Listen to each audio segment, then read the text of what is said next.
ನಮಸ್ಕಾರ. ನಾನು ಪವಿತ್ರ ಭಾಗವತ್. ಮಿಸೆಸ್ ಭಾಗವತ್ ಚಾನಲ್‌ಗೆ ನಿಮ್ಮೆಲ್ರಿಗೂ ಪ್ರೀತಿಯ ಸ್ವಾಗತ. ಇವತ್ತಿನ ವಿಡಿಯೋದಲ್ಲಿ ಗುಳ್ಳ ಬದನೆಕಾಯಿಯನ್ನು ಬಳಸಿಕೊಂಡು ಒಂದು ವಿಶೇಷವಾದಂತಹ ಬೋಳುಳ್ಳಿ ರೆಸಿಪಿಯನ್ನು ತೋರಿಸ್ತಾ ಇದ್ದೇನೆ.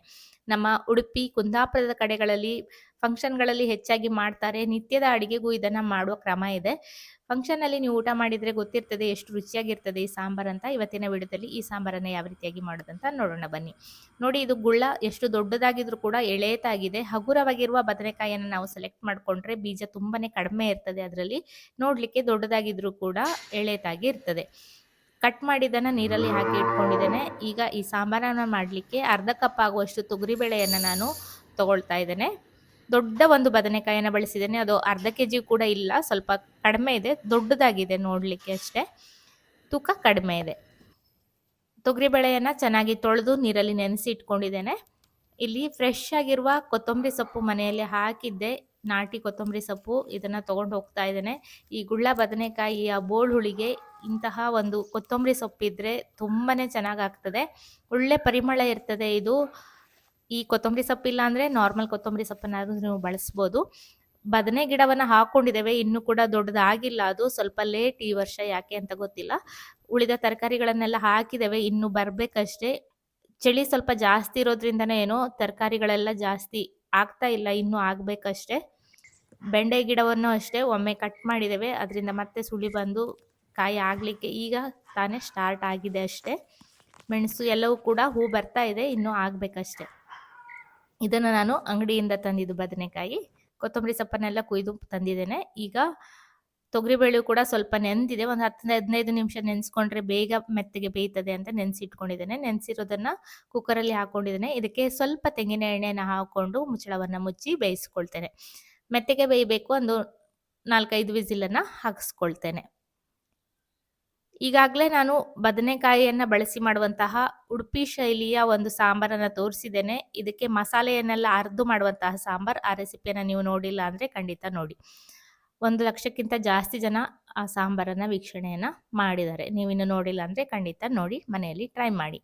ಈಗ ಈ ಬೋಳುಳ್ಳಿಯನ್ನು ಮಾಡಲಿಕ್ಕೆ ತೊಗರಿ ಬೇಳೆಯನ್ನು ಬೇಯಿಸಲಿಕ್ಕೆ ಇಟ್ಟಿದ್ದೇನೆ. ತೊಗರಿ ಬೇಳೆ ಬೆಂದ ನಂತರ ಒಂದು ಪಾತ್ರೆಯಲ್ಲಿ ನೀರನ್ನು ಕಾಯಲಿಕ್ಕೆ ಇಟ್ಟು ಅದರಲ್ಲಿ ಸ್ವಲ್ಪ ಕರಿಬೇವಿನ ಸೊಪ್ಪು, ಅರಿಶಿನವನ್ನು ಹಾಕಿದ್ದೇನೆ. ನೀರು ಚೆನ್ನಾಗಿ ಕುದಿ ಬಂದ ನಂತರ ಕಟ್ ಮಾಡಿರುವಂತಹ ಬದನೆಕಾಯಿಯ ಹೋಳುಗಳನ್ನು ಹಾಕ್ಕೊಳ್ತಾ ಇದ್ದೇನೆ.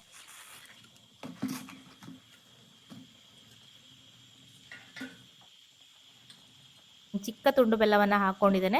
ನಂತರ 6-7 ಹಸಿಮೆಣಸನ್ನು ಉದ್ದವಾಗಿ ಕಟ್ ಮಾಡಿಕೊಂಡು ಹಾಕ್ಕೊಳ್ತಾ ಇದ್ದೇನೆ. ಇದಕ್ಕೆ ಬೇರೆ ಮಸಾಲೆಯನ್ನು ಹಾಕೋದಿಲ್ಲ, ಹಸಿಮೆಣಸೆ ಇದಕ್ಕೆ ಖಾರ. ಮುಚ್ಚಳವನ್ನು ಮುಚ್ಚಿ ಬೇಯಿಸ್ಕೊಂಡಿದ್ದೇನೆ. ಒಂದು 5 ನಿಮಿಷದಲ್ಲೆಲ್ಲ ಬದನೆಕಾಯಿ ಬೇಗನೆ ಮೆತ್ತಗಾಗ್ತದೆ. ಬದನೆಕಾಯಿ ಮೆತ್ತಗಾದ ನಂತರ ಅದಕ್ಕೆ ಬೇಯಿಸಿರುವಂತಹ ತೊಗರಿಬೇಳೆಯನ್ನು ಹಾಕ್ಕೊಳ್ತಾ ಇದ್ದೇನೆ. ನಂತರ ಕುಕ್ಕರಿಗೂ ಸ್ವಲ್ಪ ನೀರನ್ನು ಹಾಕಿ ಹಾಕ್ಕೊಳ್ತಾ ಇದ್ದೇನೆ. ಎಷ್ಟು ದಪ್ಪ ಬೇಕು ಅಂತ ನೀವು ನೀರನ್ನು ಹೆಚ್ಚು ಕಡಿಮೆ ಮಾಡ್ಕೊಳ್ಬೋದು. ತೊಗರಿಬೇಳೆ ಆಗಿರೋದ್ರಿಂದ ತಣ್ಣಗಾಗ್ತಾ ಬಂದ ಹಾಗೆ ಗಟ್ಟಿ ಆಗ್ತಾ ಬರ್ತದೆ ಅದು. ನಂತರ ಹುಣಸೆ ಹಣ್ಣಿನ ರಸವನ್ನು ಹಾಕಿದ್ದೇನೆ. 1 ಟೇಬಲ್ ಚಮಚ ಆಗುವಷ್ಟು. ಹುಳಿ ಸ್ವಲ್ಪ ಮುಂದೆ ಇರಬೇಕು. ಉಪ್ಪು, ಹುಳಿ, ಖಾರ ಎಲ್ಲವೂ ಕೂಡ ಚೆನ್ನಾಗಿ ಬೀಳಬೇಕು. ಬೇರೆ ಯಾವ ಮಸಾಲೆಯನ್ನು ಹಾಕೋದಿಲ್ಲಲ್ಲ, ಹಾಗಾಗಿ. ನಂತರ ಒಂದು ಕಡಲೆ ಗಾತ್ರದಷ್ಟು ಇಂಗನ್ನು ಕೂಡ ನೀರಿನಲ್ಲಿ ನೆನೆಸಿ ಹಾಕ್ಕೊಂಡಿದ್ದೇನೆ. ರುಚಿಗೆ ಬೇಕಾಗುವಷ್ಟು ಉಪ್ಪನ್ನು ಹಾಕ್ಕೊಳ್ತಾ ಇದ್ದೇನೆ. ಉಪ್ಪು ಸ್ವಲ್ಪ ಕಡಿಮೆ ಇದೆ ಇಲ್ಲಿ, ನಂತರ ಗೊತ್ತಾಯಿತು ಕಡಿಮೆ ಆಗಿದೆ ಅಂತ. ಬೇಕಾದರೆ ನಂತರ ಹಾಕ್ಕೊಳ್ಬೋದು, ಹೆಚ್ಚಾದರೆ ವಾಪಸ್ ತೆಗಿಲಿಕ್ಕೆ ಆಗೋದಿಲ್ಲ ಅಲ್ವಾ. ಚೆನ್ನಾಗಿ ಮಿಕ್ಸ್ ಮಾಡಿ ಕುದಿಲಿಕ್ಕೆ ಬಿಡ್ತೇನೆ. ಇದಕ್ಕೆ ಇನ್ನೊಂದು ನಾವು ಮೇಯ್ನಾಗಿ ಹಾಕಬೇಕಾಗಿರೋದು ತೆಂಗಿನ ಎಣ್ಣೆ. ತೆಂಗಿನ ಎಣ್ಣೆ ಬಿದ್ದಾಗಲೇ ಈ ಒಂದು ಸಾಂಬಾರಿನ ಘಮ ಇನ್ನೂ ಕೂಡ ಜಾಸ್ತಿ ಆಗ್ತದೆ. ನಾನಿಲ್ಲಿ 1 ಟೇಬಲ್ ಚಮಚ ಆಗುವಷ್ಟು ತೆಂಗಿನ ಎಣ್ಣೆಯನ್ನು ಹಾಕ್ಕೊಂಡಿದ್ದೇನೆ. ಚೆನ್ನಾಗಿ ಕುದಿಲಿಕ್ಕೆ ಬಿಡ್ತೇನೆ. ಕೊನೆಯಲ್ಲಿ ಇದಕ್ಕೆ ಹೈಲೈಟ್ ಮಾಡೋದು ಕಾಯಿ ಹಾಲು. ಸ್ವಲ್ಪ 1-2 ಟೇಬಲ್ ಚಮಚ ಆಗುವಷ್ಟು ಕಾಯನ್ನು ಮಿಕ್ಸಿ ಜಾರಲ್ಲಿ ಹಾಕಿ ನೀರನ್ನು ಹಾಕಿ ನುಣ್ಣಗೆ ರುಬ್ಬಿ ಕಾಯಿ ಹಾಲನ್ನು ತೆಕ್ಕೊಂಡು ನಾನು ಇದಕ್ಕೆ ಹಾಕ್ಕೊಳ್ತಾ ಇದ್ದೇನೆ. ಕೊನೆಯಲ್ಲಿ ಹಾಕಿ ಒಂದು ಕುದಿಯನ್ನು ಬರೆಸ್ಕೊಂಡ್ರೆ ಆಯಿತು. ಉಪ್ಪು, ಹುಳಿ, ಖಾರ ಎಲ್ಲವೂ ಕೂಡ ಹಾಕಿ ಆಗಿದೆ. ಕೊನೆಯಲ್ಲಿ ತೆಂಗಿನ ಹಾಲನ್ನು ಹಾಕಿದಾಗ ಈ ಒಂದು ಸಾಂಬಾರಿನ ರುಚಿ ಇನ್ನೂ ಕೂಡ ಜಾಸ್ತಿ ಆಗ್ತದೆ. ಖಂಡಿತ ಬೋಳುಳ್ಳಿಯನ್ನು ಮಾಡಿದಾಗ ಕಾಯಿ ಹಾಲನ್ನು ಹಾಕಿ ಮಾಡಿ ನೋಡಿ, ರುಚಿ ಅಂತೂ ತುಂಬಾ ಚೆನ್ನಾಗಾಗ್ತದೆ.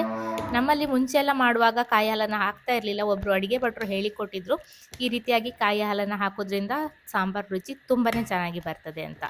ಕೊನೆಯಲ್ಲಿ ಫ್ರೆಶ್ ಆಗಿ ಕಟ್ ಮಾಡಿರುವಂತಹ ಕೊತ್ತಂಬರಿ ಸೊಪ್ಪನ್ನು ಹಾಕಿದ್ದೇನೆ. ಉರಿಯನ್ನು ಆಫ್ ಮಾಡ್ಕೊಂಡಿದ್ದೇನೆ. ಒಂದು ಒಗ್ಗರಣೆಯನ್ನು ಹಾಕ್ಕೊಳ್ಳಿಕ್ಕೆ ಒಗ್ಗರಣೆ ಸೌಟನ್ನು ಬಿಸಿಬಿಟ್ಟು 1 ಟೇಬಲ್ ಚಮಚ ಆಗುವಷ್ಟು ಎಣ್ಣೆಯನ್ನು ಹಾಕ್ಕೊಂಡಿದ್ದೇನೆ. ನಂತರ ಸಾಸಿವೆ, ಸ್ವಲ್ಪ ಉದ್ದಿನ ಬೇಳೆಯನ್ನು ಹಾಕ್ಕೊಳ್ತಾ ಇದ್ದೇನೆ. ಸಾಸಿವೆ ಎಲ್ಲ ಚಟಪಟ ಅಂತ ಇದೆ. ಈಗ ಇದಕ್ಕೆ ಇಂಗು, ನಂತರ ಸ್ವಲ್ಪ ಕರಿಬೇವಿನ ಸೊಪ್ಪು ಹಾಗೆ ಒಂದೆರಡು ಒಣಮೆಣಸಿನ ಪೀಸನ್ನು ಹಾಕ್ಕೊಂಡು ಒಗ್ಗರಣೆಯನ್ನು ಮಾಡಿ ಈಗಾಗಲೇ ಮಾಡಿಟ್ಟಿರುವಂತಹ ಬೋಳುಳ್ಳಿಗೆ ಹಾಕಿದರೆ ರುಚಿ ರುಚಿಯಾದಂತಹ ಬದನೆಕಾಯಿಯ ಬೋಳುಳ್ಳಿ ರೆಡಿಯಾಗ್ತದೆ.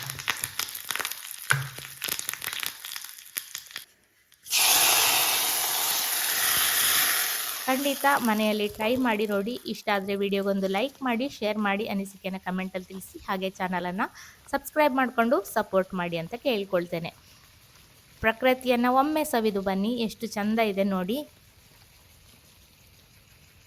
ನಮ್ಮೂರು ಇಷ್ಟ ಆಗಿದ್ರೆ ಖಂಡಿತ ಲೈಕ್ ಮಾಡಿ. ಇದೇ ರೀತಿ ಇನ್ನೂ ಹೆಚ್ಚಿನ ರೆಸಿಪಿಗಳೊಂದಿಗೆ ಬರ್ತಾ ಇರ್ತೇನೆ. ಚಾನಲನ್ನು ಸಬ್ಸ್ಕ್ರೈಬ್ ಮಾಡ್ಕೊಂಡಿರಿ. ಮತ್ತೊಂದು ವಿಡಿಯೋದಲ್ಲಿ ಸಿಗ್ತೇನೆ. ಅಲ್ಲಿಯವರೆಗೂ ನಮಸ್ಕಾರ.